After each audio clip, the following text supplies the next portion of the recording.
Naryoqda gaplashishni naryoqqa yur. Iso alayhissalomning birgina hikmatli so'zlarini keltirib o'tamiz bugun. Va ana shuni tahlil qilishga urinamiz. Iso alayhissalomning ushbu so'zlari bugun ko'pchilik uchun shiorga aylanib ulgurgan. Sizga yaxshilik qilgan odamga yaxshilik bilan javob qaytarmoqingiz yaxshilik deyilmaydi. Yaxshilik bu sizga yomonlik qilgan kimsaga yaxshilik qilishingizdir. E'tibor bergan bo'lsangiz, bugungi nasroniylik dini asosan rahm shafqatga targ'ib qilish ustiga qurilgandek ko'rinadi.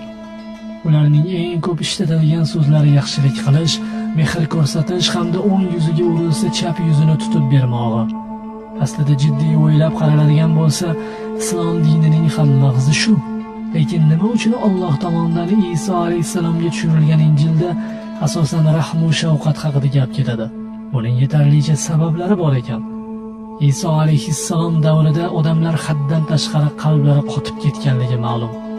Shu qadar qattiq bo'lib ketganlarki, sizlar ham mehribonlik hamda bir-biriga bo'lgan munosabatlardagi shirin suxanlik yo'q bo'lib ketgandi.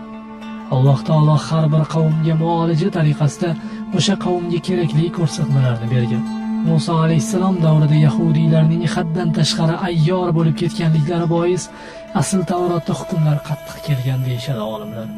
Bugungi kunda islom dinida kiyimga teksa yuvishi bilan ketadigan narsalar xususida Alloh taolo Musa alayhissalom qavmi uchun kiyimning o'sha joyini kesib tashlashni buyurgan. Demak, Iso alayhissalom davrlarida odamlarning qalblari qattiq bo'lgani bois ham Injil faqat va faqat odamlarni mehribon bo'lishga targ'ib etadi. Bugun ana shu qo'sh tirnoq ichidagi mehribonliklari bilan mu'minlarni yo'ldan urishga harakat qilayotgan nasroniylar Iso alayhissalom haqida eng katta yolg'onni aytishadi. Allohning payg'ambarini Allohning o'g'li deyishadi. Bundan ham katta yolg'on, bundan ham katta bo'xton bo'lmasa kerak. Hatto buzilib ketgan Injillarning birontasida ham Iso Allohning o'g'li degan lafzni uchratmaysiz. Ularning eng katta hujjati Iso alayhissalom men u bilan birgaman deganlaridir. Bunaqadar kulgili hujjatki, hatto yosh bola ham mazkur ibora qanday ma'noda ishlatilganini biladi. Ularning yana bir hujjati ham borki, Iso alayhissalom otasiz tug'ilganlar. Otasiz tug'ilmoqni ular noyob mo'jiza hisoblaganliklari bois Allohning payg'ambarini Xudoning o'g'li deyshadi. Qiziq, bir go'dak ota va onaning qo'shilishi natijasida tug'ilsa mo'jiza emasmi? Axir qanchadan qancha oilalar bor, qo'shilish natijasida farzand ko'rishmagan. Agar hamma narsa insonlar o'rtasidagi aloqaga borib taqalar ekan, nima uchun Alloh farzand bermagan oilalarda bola yo'q? Ularning gaplarida yana bir mantiqsizlik borki, agar Iso alayhissalom otasiz tug'ilganliklari bois o'g'il bo'lib qoladigan bo'lsalar, hatto onasiz dunyoga kelgan odam alayhissalomni nima deb atashimiz kerak?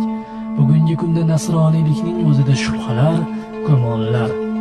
Shu bois eng to'g'ri yo'lda turib, Iso alayhissalomni o'zlariga loyiq martabalarni e'tirof etganimiz ma'qul. U zot Alloh taoloning tanlab olgan bandalaridan biri, payg'ambarlarning ulug'laridan, qiyomat kelishidan oldin dunyoni shirk va gunohdan tozalash uchun Alloh tomonidan tushiriladigan zotdirlar. Kimdaki Iso alayhissalomning yo'lini tutish shunchalik yoqayotgan ekan, islom dinini mahkam ushlashni ma'qul ko'ramiz.